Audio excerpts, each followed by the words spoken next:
सत्कर्म करते रहें तो कम से कम सुगति तो रहेगी। तो ये अनुलोम और प्रतिलोम में उन्होंने ज्ञान प्राप्त किया। यही ज्ञान प्राप्त करके वो बुद्ध कहलाए। अब उन्हें बोधि प्राप्त हो गई, सर्वज्ञ हो गए, वो जान गए, इसलिए उन्हें बुद्ध कहा जाने लगा। अब बुद्ध हो गए। हाँ, अब बुद्ध ये किसी ने नाम थोड़ी ना दे दिया है। हाँ, कि चलो अब से आपको बुद्ध का नाम दे दे रहे हो ना, ये गुणवाचक शब्द है। जो उस अवस्था को प्राप्त करता है वो बुद्ध कहलाता है। आप भी उस अवस्था को प्राप्त होंगे तो आप भी बुद्ध कहलाएंगे। तो बुद्धं, हाँ, बुद्धो नाम नेतं मातराकतं न भातराकतं न मिच्चामच्छे हि कतं न याति सलोहिते हि कतं।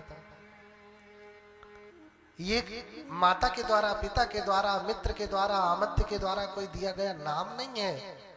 अभिखन्ते कमे कं बुद्धं भगवन्तानं बोधियामूले सब्बयुत्तयान पटिवेदनम्। भगवान बुद्ध ने इसे बोधि वृक्ष के नीचे प्राप्त किया है, सर्वज्ञता का ज्ञान। सब्बयुक्त ज्ञान यानी सर्वज्ञता का ज्ञान प्राप्त किया। वो सर्वज्ञ हुए हैं, इसलिए उन्हें बुद्ध कहा गया। बुद्ध कहा गया। बुझ्यति आर्य सच्चानीति बुद्धो, जो आर्य सत्य को जान जाता है वो बुद्ध कहलाता है। बुद्ध बोधेता, सिर्फ जान जाएगा तो बुद्ध नहीं कहलाएगा, जान जाएगा तो प्रत्येक बुद्ध तक ही रह जाएगा, है ना। बुझ्यति आर्य सच्चानीति बुद्धो बोधेता पजायाति बुद्धो। चार आर्य सत्य को जो जान लेते हैं, आर्य सत्य को जो जान लेते हैं वो बुद्ध है। जानते ही नहीं, दूसरों को भी जना देते हैं, यानी बता देते हैं, उसका बोध करा देते हैं। वो कौन है? बुद्ध है। अपने जान लेंगे तो सिर्फ प्रत्येक बुद्ध होंगे, पच्चेक बुद्ध जिसे कहते हैं। लेकिन ये क्षमता कि दूसरों को भी उस बोधि का अनुभव करा दे तो बुद्ध होंगे, नहीं तो पच्चेक बुद्ध रह जाएंगे।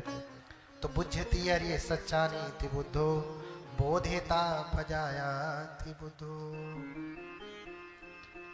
हाँ,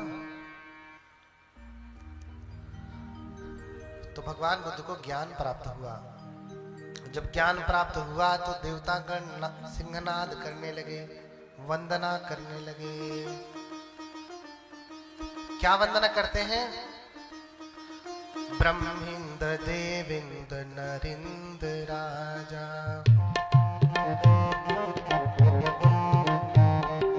बोधि सुबोधि करुणा गुणगं, बोधि सुबोधि करुणा गुणगं, पय्यापदीप जलितो जलन्तं, पय्यापदीप जलितो जलन्तं, वन्दामि बुद्धं भवपारतिन्नं, वन्दामि बुद्धं भवपारतिन्नं, वन्दामि बुद्धं भवपारतिन्नं।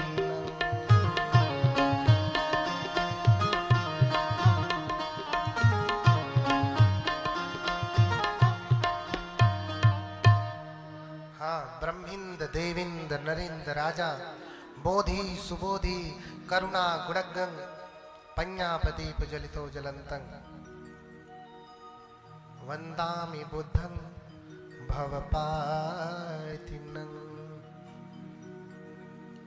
देखिए,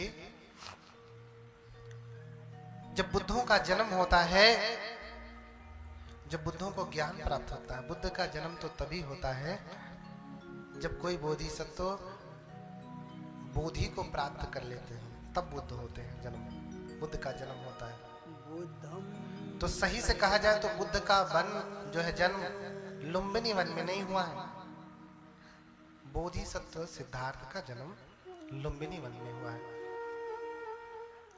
बुद्ध का जन्म तो जो है बोध गया में हुआ है। कहाँ हुआ है? बोध गया में। चूंकि वही सिद्धार्थ जो है बुद्ध बनते हैं, इसलिए ये प्रतीक रूप में मान लिया गया कि बुद्ध का जन्म लुम्बिनी वन में हुआ है। नहीं, सिद्धार्थ का जन्म लुम्बिनी वन में हुआ। बुद्ध तो यहां बने हैं बोध गया में, इसलिए उनका जन्म बोध गया में हुआ है। ये इसलिए कहा जा रहा है कि आप देखते हैं कि बौद्ध धर्म में बड़ा पूजा पाठ है, लेकिन अंततः जाकर के अंतिम अवस्था में एक समाधि लगानी पड़ती है। क्षण मात्र की समाधि ही लगे, लेकिन लगानी पड़ती ही है। अब चाहे बैठे बैठे लगा लीजिए, चाहे चलते चलते लगा लीजिए, वो समाधि लगानी पड़ती है, या आपके पुण्य के प्रताप से अपने आप लग जाती है, धर्म सुनते सुनते या पूजा पाठ के पुण्य से। तो भगवान बुद्ध के धर्म में बुद्ध की पूजा होती है, बुद्ध की गुण की पूजा होती है, गुण की, न कि व्यक्ति की। एक उदाहरण से समझिए, इस उदाहरण को अन्यथा ना लीजिए, बस समझाने के लिए कह रहा हूं। छोटे से कृष्ण की पूजा उतनी ही होती है, और जब वो गीता का उपदेश कर देते हैं तब भी उनकी पूजा उतनी ही होती है। बाल कृष्ण की और उपदेशक कृष्ण की दोनों की पूजा बराबर होती है।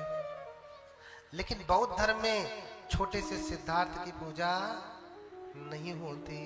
किसकी पूजा होती है? वही सिद्धार्थ जब बोधि को धारण करते हैं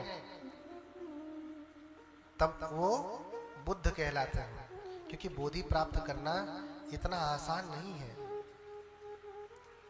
हाँ, बोधि प्राप्त करना इतना आसान नहीं है। हमने जल्दी जल्दी से बता दिया है आपको, तो बहुत सारी बातें छूट ही जाती हैं। हाँ, इतना आसान नहीं, क्योंकि जब वो तप करते हैं तो उसी समय मार आक्रमण करने लगता है, और आक्रमण करता है। हाँ, बाहुं सहस मभिनिमित सायुधंतम गिरि में खलं उदित घोर ससेन मार दानादि धम्म विधिना जितवा मुनिंदो तं तेजसा भवतु ते जय मंगला। हाँ, क्या गाया? बाहुम सा, जब वो तप करने के लिए बैठे ना, उसी समय सहस्रों भुजाएं लेकर के मार आक्रमण करता है। हाँ, सहस्र, बाहुम सहस्र, मार हार करके चला गया पीछे। उसकी सेना पीछे सभी बाण चला ही रही है। कुछ लोग आगे कह रहे हैं कि अरे आप चिंता मत करिए, हमारे पास तो 100 भुजाएं, हम मार रहे हैं, अभी गिरा देंगे मार करके तुरंत। तो मार कहता, अरे तुम लोग पागल हो, शतम भुजाना यदि को विशेषो। अरे 100 भुजाएं हैं तो क्या विशेषता है तुम्हारे पास? भुजा किमर्थम न भवन्ति रोमा। अरे तुम्हारे शरीर में जितने रोए हैं उतनी भुजाएं क्यों न हो जाए, लेकिन तुम उनका कुछ बिगाड़ नहीं पाओगे, इसलिए पीछे हट जाओ। पीछे हट जाते हैं। उन्हीं के बल से हम क्या कहते हैं, तंग तेजसा भवतु ते जय मंगलानी। इतने बड़े मार को ससेन सेना सहित पराजित करने वाले भगवान बुद्ध हैं, है ना। इसलिए बुद्ध की पूजा होती है, सिद्धार्थ की नहीं होती। गुणों की पूजा होती है, व्यक्ति की पूजा नहीं होती। इसलिए आप किसी भी बुद्ध विहार में, बुद्ध मंदिर में जाएंगे तो सिर्फ बुद्ध की मूर्ति मिलेगी, सिद्धार्थ की मूर्ति नहीं मिलेगी। कहीं सिद्धार्थ मंदिर देखा जिसमें सिद्धार्थ की मूर्ति लगी हो और कोई पूजता हो? देखा नहीं। तो बौद्ध धर्म में गुणों की पूजा होती है, व्यक्ति की पूजा नहीं होती, है ना। हमारे बहुत सारे वैज्ञानिक लोग कहते हैं अरे हमें इन सब व्यक्ति पूजा से दूर रहना चाहिए। अब उन महाज्ञानियों को कैसे समझाएं हम अल्पज्ञानी, हाँ, कि यहाँ व्यक्ति की पूजा है ही नहीं बालक। हाँ, यहाँ व्यक्ति की पूजा है ही नहीं, यहाँ गुणों की पूजा है। जिस दिन तुम हमें सिद्धार्थ की पूजा करते हुए देखना, उस दिन कहना हम किसकी पूजा कर रहे हैं? बुद्ध की पूजा कर रहे हैं, गुणों की पूजा कर रहे हैं। और उसमें भी हम ये कह रहे हैं इतिपिसो भगवा अरहं संगा संबुद्धो, है ना? गुणों का स्मरण कर रहे हैं, गुणों का स्मरण कर रहे हैं, गुणों का। इसलिए आप भी पूजा करें तो बुद्ध की पूजा करें। सिद्धार्थ गौतम की नहीं करते हैं और ना करने की कोई परंपरा शुरू करें। फोटो लगाएं परिचय के लिए कि ये सिद्धार्थ गौतम हैं जो बुद्ध बने और जिन्होंने ज्ञान प्राप्त किया। और जब बुद्ध हो जाएंगे, पहली बात तो आप प्रण करें कि मैं भी बुद्ध बनूंगा या बनूंगी। महिलाएं भी बुद्ध बन सकती हैं, हाँ? नहीं कर पाएंगे, हाँ? हमें तो हमारी माता ने जन्म दिया है ना, हाँ? पिता भले भोजन पानी लेकर के आए। अच्छा, जिसके पिता नहीं होते, हाँ? माँ गर्भवती और पिता चला जाए तो क्या माँ बच्चे को पाल नहीं लेती? हाँ? बहुत सारी माताएं जो पाल पोस करके डॉक्टर, इंजीनियर, प्रोफेसर, कलेक्टर, मंत्री उंत्री सब बना डालती हैं। हाँ? तो इस अहंग में मत रहिए हम पुरुष हैं तो हम ही बुद्ध बनेंगे, हाँ? नहीं, ऐसा नहीं। स्त्रियों में वो सामर्थ्य है कि वो बुद्धों को जन्म देती है, बुद्ध पुरुष को जन्म देती हैं, बोधिसत्वों को जन्म देती हैं जो बुद्ध बनते हैं आगे जाकर के, हाँ? तब करने के लिए बस पुरुष की योनि धारण करना पड़ता है, बस इतनी सी बात है। तो सामान्यतः स्त्रियों को पुरुषों की अपेक्षा, अगर स्त्री सही से अपना जीवन बिता रही है तो जितना पुण्य पुरुष करता है उतना पुण्य स्त्री करे तो भी उसका दुगना होता है, क्योंकि वही काम पुरुष के लिए आसान है, वही काम स्त्री के लिए कठिन है। लेकिन स्त्री अगर स्त्री होते हुए वैसा काम कर ले रही तो पुरुष से ज्यादा अधिक पुण्य अर्जन कर रही है। इसलिए स्त्रियां धार्मिक होते हुए भी पुरुष से ज्यादा आगे निकलती हैं और जल्दी निर्वाण और बोधि को प्राप्त करते हैं। यही शास्त्र कहते हैं, यही धर्म ग्रंथ कहता है। इसलिए कभी भी कहीं भी देखेंगे, अब देखिए सुबह से लेकर शाम तक हमें सुबह नाश्ता किसने कराया? किसी माता ने कराया। दोपहर को किसने कराया? किसी माता ने कराया। शाम को चाय पानी कौन कराता है? किसी माता ने कराया। हाँ? अरे अनाज ला के रख देने से क्या होता है? हाँ? अनाज ला के रख देने से क्या होता है? वो जो पका रही है, बना रही है, बना के ला के खिला रहे हैं, उनमें उनका बहुत बड़ा योगदान है। बाहर के काम संभाल लेना आसान है, जरा 4 दिन बनाओ खाना, समझ में आएगा। अदला बदली कर लो ड्यूटी का, फिर समझ में आ जाएगा। हाँ, आप बच्चे पाल लीजिए 9 महीने के लिए और जो है उन्हें धन कमा के लाने दीजिए, फिर देखिए समझ में आ जाएगा। क्योंकि कई जगहों पे मैं जब बोल देता हूँ कि स्त्रियां बुद्ध नहीं बनती तो माताएं दुखी होते हैं कि आप ऐसा क्यों बोलते हैं। हाँ, ऐसा इसलिए कि शारीरिक क्षमता की वजह से पुण्य ज्यादा आपके पास है। अगर इन्हें 500 बार जन्म लेना होगा तो आपको वैसा जीवन जीते जीते 400 बार ही जन्म लेना पड़ेगा। और अच्छे से जिया है तो 100 बार में ही, और भी बढ़िया से दिया है तो कहो 2-4 बार जन्म लेने के बाद ही आप अरहत हो जाए। हाँ? बोलिए भगवान बुद्ध की। तो हम बुद्ध की पूजा करते हैं और बुद्ध की पूजा करने से ही, उनके गुणों का स्मरण करने से ही हमारे जीवन में सुख आता है, शांति आती है, नहीं तो नहीं आते। हमें बुद्ध चाहिए, युद्ध नहीं। ये सिर्फ कह देने की बात नहीं है, कहने के लिए डायलॉग मार दीजिए आप लोग, लेकिन करना पड़ेगा। बुद्ध को धारण करना पड़ेगा, बुद्ध के वचनों को धारण करना पड़ेगा। और ये धारण तब होगा जब बुद्ध के प्रति होंगे, उतना ही होगा। जैसे समझिए, जो बालक अपने माता पिता के प्रति जितना समर्पित रहता है उतना ही ज्यादा वो अपने माता पिता का आज्ञाकारी होता है, उनके वचनों को मानने वाला होता है। तो ये पूजा पाठ भगवान बुद्ध के प्रति आज्ञाकारिता को दिखाता है, उनके प्रति झुकाव को दिखाता है, और इनसे ही चित्त निर्मल होता है। हाँ, पूजा पाठ करते हैं तो श्रद्धा पैदा होती है, और श्रद्धा से फिर चित्त निर्मल होने लगता है, और फिर चित्त निर्मल होता है तो सारे आश्रव जो है वो नष्ट हो जाते हैं, अलग होने लगते हैं, क्योंकि श्रद्धा उपजमाने निवर्णं विखम्भेति। जो निवरण है ना, पंच निवरण, वो विखंभित हो जाते हैं, दूर हट जाते हैं, वो दूर हट जाते हैं। इसलिए हम बुद्ध का स्मरण करते हैं। एक चीज और हमने बताया कि बुद्ध का नाम मुख को शुद्ध करता है।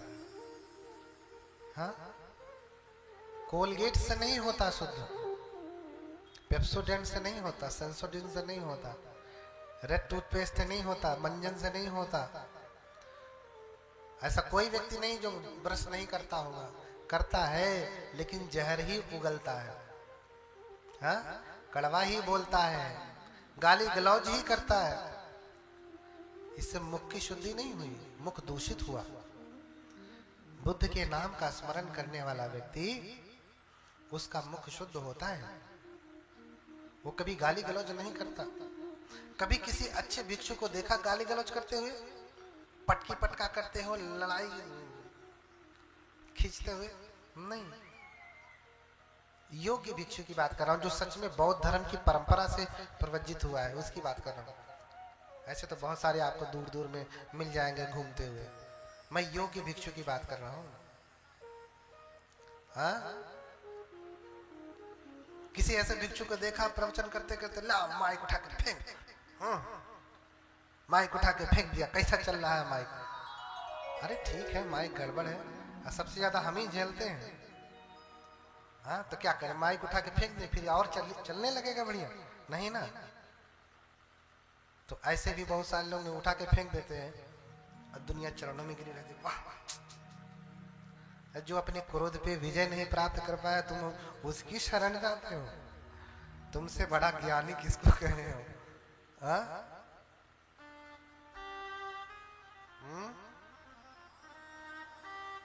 तुमसे बड़ा ज्ञानी किसको कहें? इसलिए हम बुद्ध का स्मरण करते हैं। हाँ, क्योंकि तुवं बुद्धो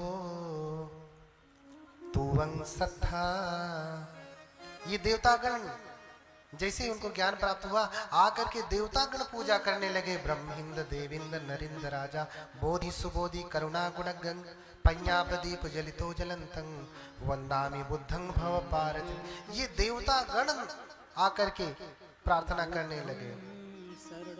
हाँ, देवतागण आकर के प्रार्थना करने लगे। हाँ, प्रार्थना करने लगे, और फिर प्रार्थना करके जाते हैं, भगवान अपने आसन में बैठते हैं, और फिर लोग का आवर्जन करते हैं। सोचते हैं कि मैंने जो ज्ञान प्राप्त किया है, इसे किसे दूं मैं? तो देखते हैं आलार कलाम वो भी मर चुके हैं, उद्दक राम पुत्र वो भी चले गए हैं, पंचवर्गीय ये अभी हैं, लेकिन कहाँ है? वाराणसी के इसी पत्तन में है। हाँ, वाराणसी के इसी पत्तन में है। लेकिन क्या लोग मेरे उपदेश को समझेंगे? मैंने जो ज्ञान जाना है उसे लोग समझेंगे? कि छेन में अधिगतं धम्मं हलं दानि प्रकाशितुं, राग दोष परे तेरे ही नायं धम्मो सुसंबुधो, पटिसोत गामिं निपुणं गंभीरं दुद्ध संगणुं, रागरत्तान दखन्ति तमो खंधेन उठा। हाँ, ये जो धर्म मैंने इतना तप करके जाना है, 6 वर्षों तक तप किया, तो जाना बड़ी कठिनाई से जाना। अगर मैं इन्हें बताऊंगा तो क्या ये समझेंगे?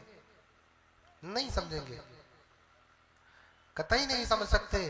क्यों? क्योंकि पटिसोत गामिं निपुणं गंभीरं दुद्ध संगणुं, मेरा ये जो धर्म है, ये धारा के विपरीत चलने वाला है। यानी दुनिया एक तरफ से चल रही है, सारे धर्म एक तरफ से चल रहे हैं, बौद्ध धर्म ठीक विपरीत में चल रहा है। इसलिए लोगों को लगता है बौद्ध धर्म विरोधी है। ना ना, विरोधी नहीं है। हाँ?